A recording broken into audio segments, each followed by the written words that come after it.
Hello, class of 2015. Congratulations, and thank you for that wonderful welcome. And thank you, President Bottomley, for that wonderful introduction. I've admired Wellesley, its mission, its story, its success, and for a long time, and I thank you very much for inviting me. You are ridiculously lucky to be graduating from this passion of excellence and on these beautiful acres. And if the goddesses and gods of the universe do the right thing, then you will also very soon be the proud alumni of the college that produced America's first female president, Co Hillary. I'm truly, truly happy to be here today. So happy, in fact, that when I found out your class color was yellow, I decided I would wear yellow eyeshadow. But on the second thoughts, I realized that as much as I admire Wellesley, even yellow eyeshadow was a bit too much of a gesture. So I dug out this yellowish head wrap instead. Speaking of eyeshadow, I wasn't very interested in makeup until I was in my 20s, which is when I began to wear makeup. Because of a man, a loud, unpleasant man. He was one of the guests at a friend's dinner party, and I was also a guest.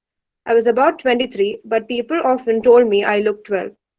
The conversation at dinner was about traditional Igbo culture, about the custom that allows only men to break the kola nut, and the kola nut is a deeply symbolic part of Igbo cosmology. I argued that it would be better if that honor were based on achievement rather than gender, and he looked at me and said dismissively, "You don't know what you're talking about. You're a small girl." I wanted him to disagree with the substance of my argument, but by looking at me, young and female, it was easy for him to dismiss what I said. So I decided to try to look older. So I thought lipstick might help and eyeliner. And I'm grateful to that man because I have since come to love makeup and its wonderful possibilities of temporary transformation. So I've not told you this anecdote as a way to illustrate my discovery of gender injustice. If anything, is really just an ode to makeup. It's really just to say that this, your graduation, is a good time to buy some lipsticks if makeup is your sort of thing, because a good shade of lipstick can always put you in a slightly better mood on dark days. Okay, let's pause here. So now she's wishing them and addressing them on their graduation. So this is the class of 2015. So she begins by saying how she or why she wore that yellow headband. So if you've seen the video, you would have seen her wearing that yellow headgear, and she did that because she wanted to show her solidarity with this group of young women graduating out of Wellesley College that particular year. So first she thought she would put on some yellow eyeshadow. Then she thought that would be too much because yellow as eyeshadow is not really a very, what do you call, nice color. So if you have listened to the speech, you would have seen the reaction of the people, because every now and then she would have these voice cracks, and the listeners, that is the girl audience, they would be laughing out at many of these jokes that she is saying. But these jokes, on the surface, though they look like jokes, it tells quite a lot about the way our society is structured, the way women, girls are brought up, and the way men treat them, and the way women are expected to behave in public gatherings and occasions. So now she's saying, then first she says that you're all very lucky because you'll be graduating out of this wonderful college, which is actually a very famous college. So it is a privilege. It's kind of a ticket to success. And then again, she's quite happy to be there. And then she begins this anecdote about her experience with makeup. So she says that she was never interested in makeup until she was in her 20s, and this came about on that particular occasion. And it was all because of a very loud and unpleasant man. So it was a dinner party in Lagos, and she was also a guest. So though she was 23, she looked like a small girl. She was quite small for her age. So during the dinner, they were talking about the traditional Igbo culture. Igbo is one of the ethnic communities of Nigeria. So she belongs to that. So maybe it was a dinner organized by people from that particular community. So the discussion was about the breaking of the kola nut. There's some kind of nut available there. It's supposed to be very sacred and holy. So only the men were allowed to break it. But then why? Because it's a deeply symbolic part of that igmo cosmology. So this again shows that how deeply patriarchal even that igbo culture, igbo community is. So what did she do? As a young girl, she argued that it would have been better if this honorable thing of breaking the kola nut was based on one's achievement rather than gender, because it's a what you call, it's a very important part of their culture and tradition. So what she said was, instead of the gender, your merit should decide whether you can break the nut or not. But then what did the man do? He took offense at that and he said, you don't know what you're talking about, you're a small girl. So he was trying to be like very worldly and trying to show his importance, say, and just dismissing her, that saying that you don't understand. So indirectly it means that you shut up and you're a young girl, you're a small girl. So it, from this, what do you understand? This man is dismissing her on the grounds of her being a female, that is her gender, and her age, small girl. So a young girl with an opinion holds no place of importance in the scheme of things of the society, which is heavily dominated by men. So then she realized at that moment that maybe she'll be able to come back in the argument, or next time anything of this kind would happen, then maybe she should try and do something to look older. So she thought lipstick would be helpful, and then eyeliner. So now today when she's looking back at it, she's saying, I'm quite grateful to that man, because after that I had discovered the wonderful possibilities of temporary transformation. If I were to ask the girls here, and I'm sure that many of you would really enjoy putting on makeup. That doesn't mean that you need to have all, pancake and putty on your face, but then a small dash of lipstick or a little bit of eyeliner or kajal, it would brighten up any day, wherein you feel good about yourself.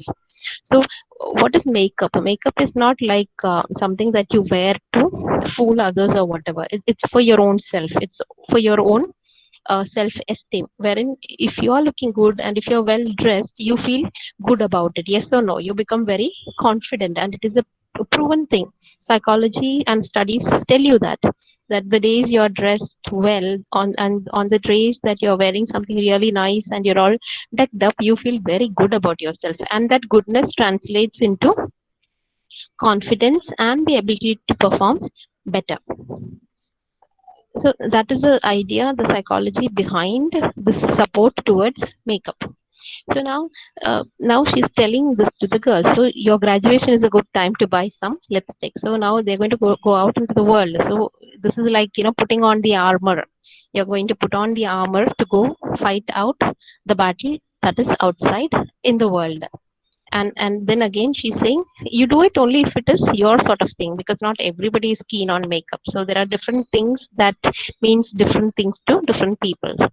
So many women, they find makeup to be quite uplifting and encouraging. So it's okay. So the ones who like it, maybe you should go and buy a lipstick. So because then she says a good shade of lipstick can always put you in a slightly better mood on dark days. So this lipstick is just a symbol. You can apply that to even your clothing and the way you dress yourself and the way you kind of project yourself. So when you're very upset or something, that day you wear a bright colored cloth, because these things have a tremendous impact on our minds, our psyche. Colors have that ability to uplift the moods. So the way a person dresses, the way a person presents herself or himself to the world, shows the state of mind he or she is in. So then she says, using bright lipstick on a dark day would always put you in a better spirit. And then she's okay. Let's continue and then find out why she was speaking about all this. So this is not literally telling that all of us should be making use of makeup. Makeup just becomes, you could say, a symbol, an instance wherein she is speaking about the injustices that are there in today's world. It has been there right from the beginning, and how people, one half of the human population, that is the female gender, they are being sidelined and um, kept away from all the niceties that are enjoyed by men just because they belong to a different gender, and how unfair the whole thing is.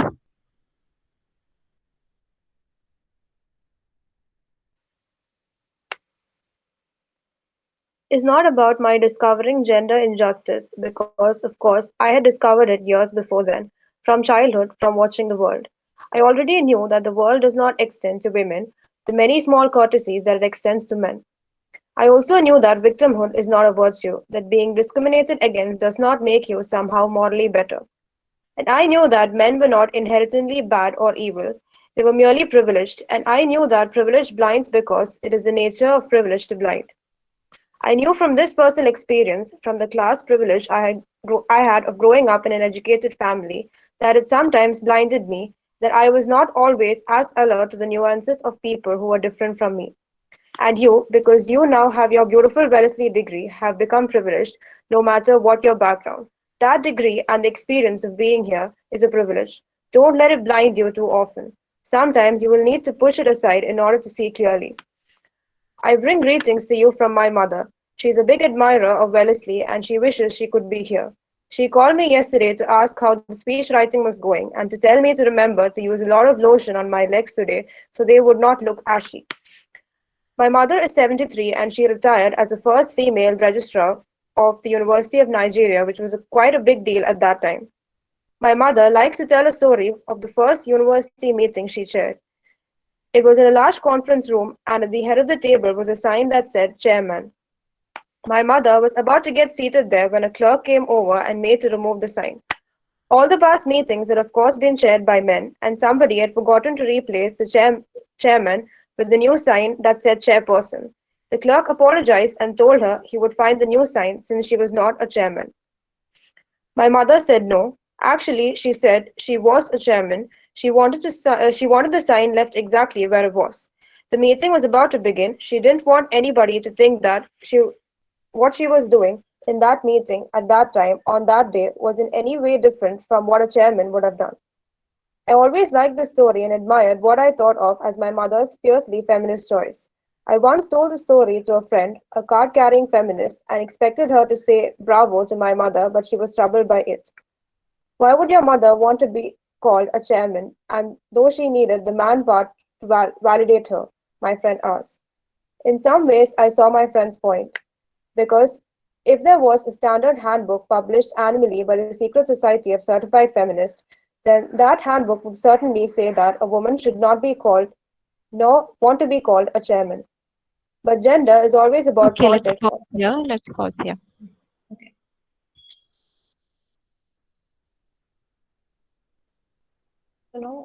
After that anecdote about lipsticks and makeup, what she's saying, it will make you feel good, positive about yourself. All that is fine.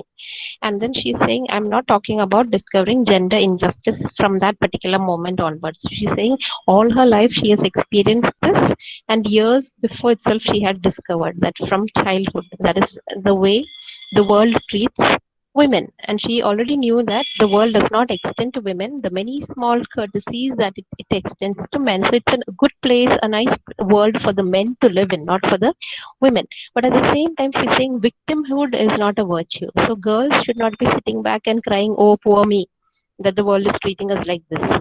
What she's saying is that you go out there and you claim for yourself your right space, your right sphere, so that being discriminated against does not make you somehow morally better. So, like, crying the victim is not the way forward. You really need to fight it out. And then she again tells men in the world, they are not good, or I mean they're not bad, they're not evil, they're just privileged. That is, society gives them lot many privileges just because they are men. And what happens to people who get all the privileges? They become blind to the privileges that they are getting and the suffering that the other people are undergoing. So, and what is she saying? It is the nature of privilege to blind people. You understand? So what is she saying? When you get all privileges in your life, you tend to become blind to what is happening outside, because you become so comfortable in that wonderful space because everything is provided to you and life is really good. So what would happen? You become blind to the suffering and the injustice that is around you. And then she's saying, even I myself have experiences, because she comes from a privileged background. She comes from a very well educated background with parents, high flying parents with high flying careers. Like her mother was a registrar, her father was a university professor, and well educated. So she doesn't come from a poverty stricken background or anything. So she comes from that kind of a background. So she's saying this has blinded me also towards the reality and how people are suffering around her. So, and then she says, I was not always as alert to the nuances of people who were different from me. Nuances, as in the finer shades. So, many people, different lives, different stories, different experiences. People are different. But then, when we become very privileged, we tend to forget all this and we see everything through this myopic vision, wherein we become blinded to reality because we are not suffering, so we think the world is a good place. And then now what is she saying? Now you also have become privileged because your degree from Wellesley College makes you part of this privileged group of people, because not everyone gets to graduate from such good colleges. So no matter what kind of background you come from, now with this degree, you become part of that lucky, fortunate group with a fancy degree. And this will open doors for you. That is, if you get a good degree, obviously doors will open for you. You'll get good jobs, you can have a good career, and that would mean you would have a wonderful life ahead. So the degree, the experience of being in that college itself is a privilege. But then she has a word of caution for these girls. Don't let it blind you too often. So you have all these fancy, nice degrees which will open doors for you. Let not that blind you. And sometimes you need to keep away and forget that you have this kind of a nice, fancy background. Forget that and see clearly the reality that is there in world. And then she goes on to speak about her mother.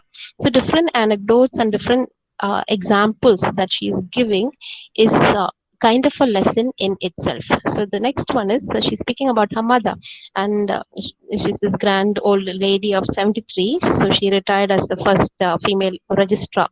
So uh, and then again, this is just kind of a joke, wherein, like, she's a big admirer of Wellesley, and she was asking the daughter how the speech writing was going, and then she's sending her regards, and then reminding the daughter to apply lotion on her legs so that it may not be kind of flaky and dry and ashy. So now this lady, coming back to the mother, she was the first female registrar of the University of Nigeria, which is a big thing at that time because not every woman would be able to make it to a position of that great height.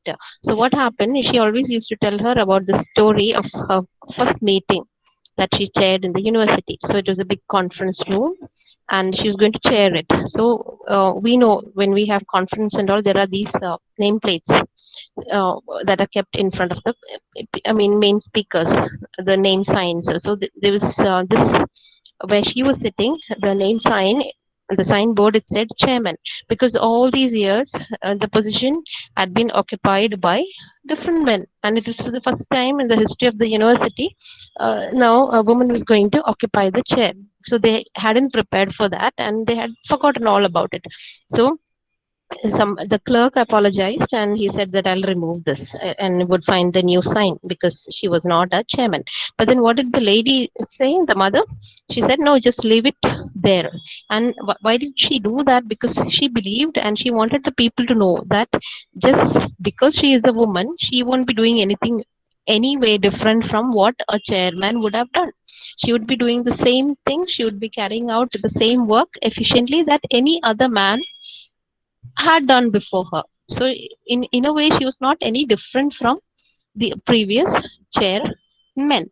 So she didn't want anyone to think that what she was doing at that meeting, at that time, on that day, was in any way different from what a chairman would have done. So gender should not make a difference. It's actually your ability to work efficiently that matters. So Adichie, she really loved this anecdote, this story, and she happened to tell this to a friend, a feminist friend, but she didn't like it. She actually expected that the feminist friend would be very happy and overjoyed listening to this anecdote, but then she was quite upset. She was troubled. And the question that she had for Adichie was, why would your mother want to be called a chairman? Really, do you need the term man to validate your existence? That's a question she asked. So she's telling the speaker, Adichie, she's actually telling, yeah, I understand her point, because feminists, they're also fighting to change the kind of language and lexicon that we use. We talk about chairman and policeman, and now because of all these awakenings and change in the status quo, we have new terminology, right? You have chairperson, and postman can become postwoman, and then instead of workmen, you have workforce personnel. So it's kind of making the language non-gendered, so that gender disparity should not be reflected in language. So that's one branch of feminism. So instead of speaking about mankind, we talk about humankind, because when you're talking about mankind, it's talking only about one half of the population, one half of uh, human beings, which is a gross injustice. So that's one branch or one strain of feminism, who are vocal against the way language has been sexist and biased against women. So now, so these kind of feminists, they would be quite unhappy if someone were to call them chairman instead of chairperson. So now, even she's saying, there are these, though she's cracking a joke there, talking about a secret society of certified feminist or card holding feminist groups. Uh, if they had a handbook, then they would say that a woman should never be called and should never want to be called a chairman, because why would you need that tag of man tugging along your name when you can have your own worth, your own identity? Do you need that man part to validate what you are? I hope you understand, right? Then what she is saying is that gender is all about context and circumstance, because that particular moment, what the mother tried to do was to prove a point by showing that just changing that name tag is not going to change anything. So she would as well, I mean, she would be doing what any other man would have done. So why bother about these kind of names and things like that? But then there are other feminists who believe in all these little things, and they're very insistent upon using the correct terminology. But some feminists and some thinkers, they don't really bother about these kind of things. For them, other things matter, maybe the real action, rather than that tokenism, or that just showing that symbolic kind of a feminist movement.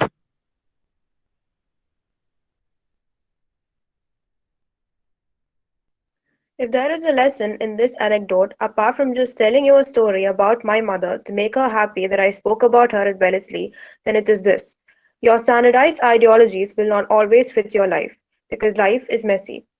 When I was growing up in Nigeria, I was expected, as every student who did well was expected, to become a doctor.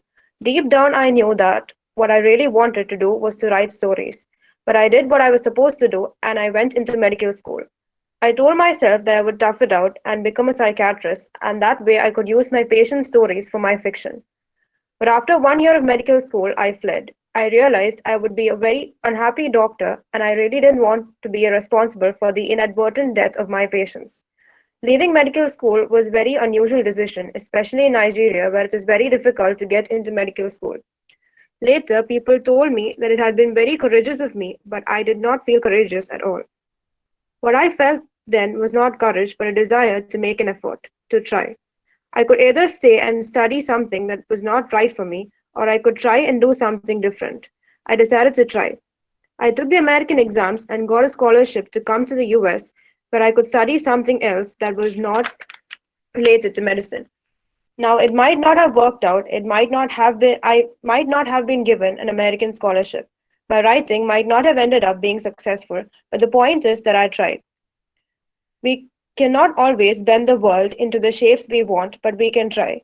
We can make a concerted and real and true effort. And you are privileged that because of your education here, you've already been given many of the tools that you will need to try. Always just try, because you never know. And so, as you graduate, as you deal with your excitement and your doubts today, I urge you to try and create the world you want to live in. Minister to the world in a way that can change it. Minister radically in a real, active, practical, get your hands dirty way. Wellesley will open doors for you. Walk through those doors and make your strides long and firm and sure. Write television Okay, shows. okay, let's pause. Okay, so now what is she saying? Everything and all our behavior, our understanding need not be gendered. So gender is just a matter of context and circumstance. And then what is she saying?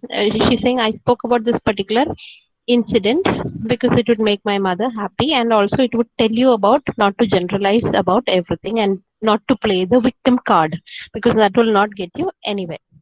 So, and then she's saying your standardized ideologies will not always fit your life because life is messy. So don't have very fixed ideas about anything in your mind. You have to be flexible because life itself is a mess, and you cannot have fixed ideas and fixed ideologies to walk around this mess. So you need to kind of bend, you need to change, you need to accommodate, you need to be open to possibilities. And then she's talking about her own experience, that is talking about this changing according to the situation. So what had happened, she was growing up in Nigeria, and there anyone who studied well was expected to become a doctor. I mean, the situation is same here in India also.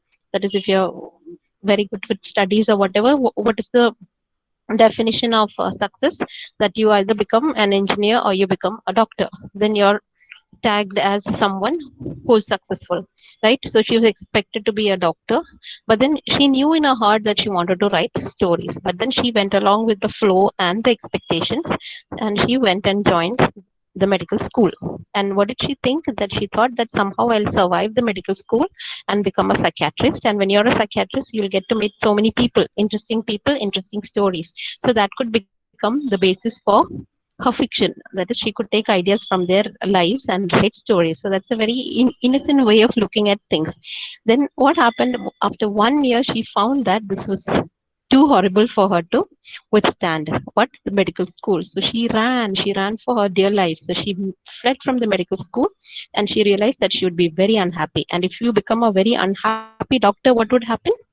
Your patients would be really unlucky, and you would be irresponsible for the inadvertent death of your patients.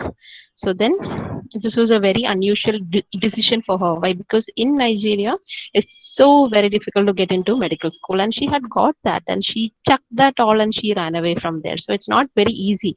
People don't make these kind of decisions because they are scared of the situation, the society, what people would say. But then she had the guts to do that. But then she's saying it's not a matter of courage, because what she did at that moment was just trying to make an effort to change things because she was very unhappy. So she made an effort. So she studied and she took this American scholarship exam, which she cleared, and she got a scholarship to study in the US. And it was not related to medicine. So now what she's telling us is maybe things would not have happened this way. Now, looking at her life, we understand that she is a very successful writer, a very celebrated writer whose works have been published. So she's making quite a lot of money out of royalty, giving speeches to different universities and colleges. So she's become a public figure. So she's become quite successful. But what she's saying is maybe my life could have been different. Maybe I could not have got that scholarship. Maybe I could not have become a writer. Maybe my writing, maybe even if she had become a writer, there was no guarantee that her books would have been successful. It could have been a different life altogether. But then what matters is that she tried. See, when we try to do anything, we have no guarantee that we're going to succeed and we're going to make it really big. But then what matters is that we try, we participate, and we put our wholehearted effort. So the result is not for us to foresee and calculate. What we can do is put in that wholehearted effort. So then what is she saying? So now you as students of Wellesley College, you have been given a lot of privilege. You have this fancy effort, fancy degree and your education. So this will give you all tools that you will need to try. Try as in when you go out into the world and you start working. So when you try, you have all the tools with you, and the tools have been given to you from this particular degree. So always try, just try, because you never know who you might become. And then she's saying you have to create the world that you want to live in. So don't expect other people to come and plant gardens for you and for you to pluck flowers. So if you want flowers, if you want to experience all that, you have to plant your own garden. You have to create the world that you want to. So minister radically, that is, go about doing your work in a very radical manner, that is in a real active practical get your hands dirty way, that you have to get involved in things that you feel strongly about. That is, if you want to change the world and you're unhappy with the world today, don't sit back and complain, but get your hands dirty and then you change it, and then Wellesley will open doors for you. So you are already lucky. The doors will open for you because you have this wonderful degree from Wellesley. So you walk through those doors and then take your stride, that is, you take your steps that's going to be long and firm and sure. So with this wonderful degree, which will already open doors for you, make a change in the world. So now she's going to advise the girl students how they can make a difference in the world. So now this stands for you also as students. So this is not just addressed to those students at that time. This is applicable to each one of you who is listening. So what is it that she is telling them? Let's listen. Write television shows in which female strength is not depicted as remarkable but merely normal. Teach your students to see that vulnerability is a human rather than a female trait. Commission magazine articles that teach men how to keep a woman happy because there are already too many articles that tell women how to keep a man happy. And in media interviews, make sure fathers are asked how they balance family and work. In this age of parenting as guilt, please spread the guilt equally. Make fathers feel as bad as mothers. Make fathers share in the glory of guilt. Campaign and agitate for paid paternity leave everywhere in America. Hire more women where there are few. But remember that a woman you hire doesn't have to be exceptionally good. Like a majority of the men who get hired, she just needs to be good enough. Recently, a feminist organization kindly nominated me for an important prize in a country that will remain unnamed. I was very pleased. I've been fortunate to have received a few prizes so far, and I quite like them, especially when they come with shiny presents. To get this prize, I was required to talk about how important a particular European feminist woman writer had been to me. Now, the truth was that I had never managed to finish this feminist writer's book. It did not speak to me. It would have been a lie to claim that she had a major influence on my thinking. The truth is that I learned so much more about feminism from watching the women traders in the market at Noska, where I grew up, than from reading any seminal feminist text. I could have said that this woman was important to me, and I could have talked the talk, and I could have been given the prize and a shiny present. But I didn't, because I had begun to ask myself what it really means to wear this feminist label so publicly. Just as I asked myself after excerpts of my feminism speech were used in a song by a talented musician whom I think some of you might know. I thought it was a very good thing that the word feminist would be introduced to a new generation. But I was startled by how many people, many of whom were academics, saw something troubling, even menacing in this. It was as though feminism was supposed to be an elite little cult with esoteric rights of membership. But it shouldn't. Feminism should be an inclusive party. Feminism should be a party full of different feminisms. And so, class of 2015, please go out there and make feminism a big, precious, inclusive party. The Okay, past that we okay. Let's pause because in the next section she'll be speaking about another experience. Okay, so now before we get to that, the words of advice that she has for these women students graduating from Wellesley is that with your fancy degree, with the doors open, you will have all the power in the world. So she's telling them, go and write television shows which show women as normal, ordinary women. Don't make them wicked and witch like, or don't make them superhuman. Don't do that. And if you're a teacher, teach your students that vulnerability is weakness is human, it's a human character, and it's not a female trait. It's not limited only to women. Even men are weak.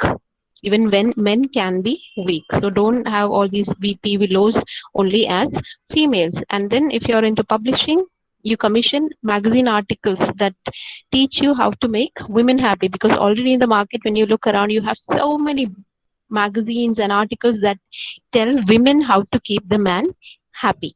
So think from the other side also. And if you become a um, interviewer, if that is, if you become a journalist and all, you make and you uh, take interviews of people, make sure that you ask the men, that is men who are fathers, ask them how they balance family and work. This is usually a typical question that is put to women achievers, and the question is, how do you balance both family and work? The same thing should be put to men also, because family is their responsibility as well. It's not that home, the domestic sphere and kitchen belongs only to women. So today, in today's time, we have more conversation around this happening. So we have movies like The Great Indian Kitchen and all, right, wherein this aspect is questioned, that why the kitchen, the domestic sphere only belongs to women. Where are the men? Shouldn't they also be a part of the whole responsibility? So in this age of parenting as guilt, spread the guilt equally. So don't make the woman feel guilty all the time. Many women who work, they are under tremendous pressure. They feel guilty because they want to work, but at the same time they are not able to be at home and take care of the children and be good mothers in many cases. And society always labeled them as bad mothers. And then she would end up feeling guilty for all the hours that she spends in the boardrooms and attending meeting and going for her work, thinking about what would be happening in the family with the children. So she's saying this guilt should be carried by men also. Why do they get away without any guilt? That it is accepted that the man's world is in the office or whatever, and he need not really worry about what is happening back at home with his children, with the family. So whether it is your taking care of the child, staying awake at nights, changing the diapers and nappies, it should be a shared responsibility. And make fathers feel as bad as mothers. They should also share in the glory of guilt. So pay. And then she's saying, campaign for paid paternity leave everywhere in America. Earlier paternity leave was not granted. Maternity leave, obviously the woman will have to take rest and take care of the child, right? But then men were never considered to be a party to the whole thing.